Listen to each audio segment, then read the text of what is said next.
En ce samedi 21 janvier, Marina Foïs se célèbre son 53e anniversaire.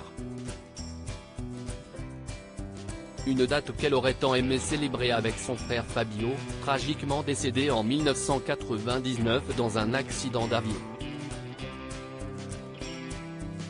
Un drame dont l'actrice ne cesse jamais remise. Marina Foïs a beau faire rire les Français depuis des décennies, sa vie n'a pas moins été marquée par des drames. La pire épreuve qu'elle a dû affronter ? Le décès de son frère Fabio, en 1999. À l'époque âgé de 31 ans, il était décédé dans un accident d'avion en se rendant à une manifestation de voltige aérienne à laquelle il devait participer. Une disparition brutale dont la vedette de la troupe des Robins des Bois ne cesse jamais remise. Si est-il compliqué la mort d'un frère.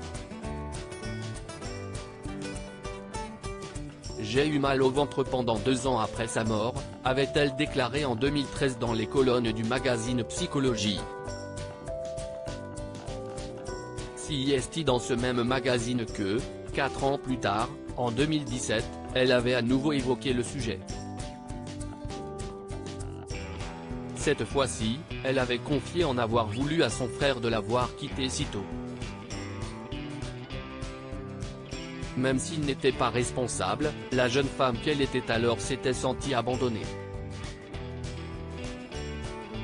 La mort de mon père n'a rien à voir avec la mort de mon frère, qui reste pour moi insoluble 18 ans après, je ne supporte toujours pas l'idée que notre conversation soit interrompue. Si, je lui en ai beaucoup voulu. Depuis sa mort, j'ai en moi une zone de vide.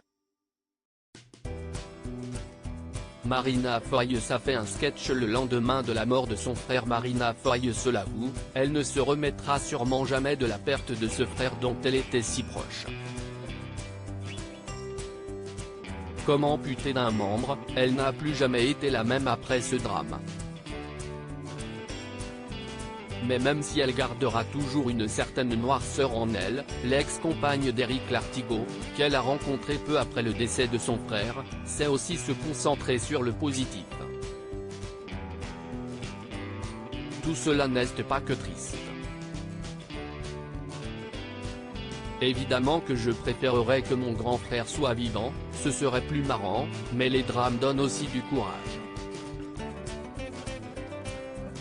J'y crois.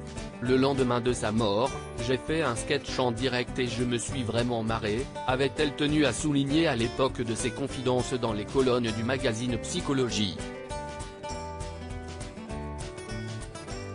Apprendre à vivre avec sa douleur, si est-il ce qui lui a permis de tenir le coup jusqu'ici.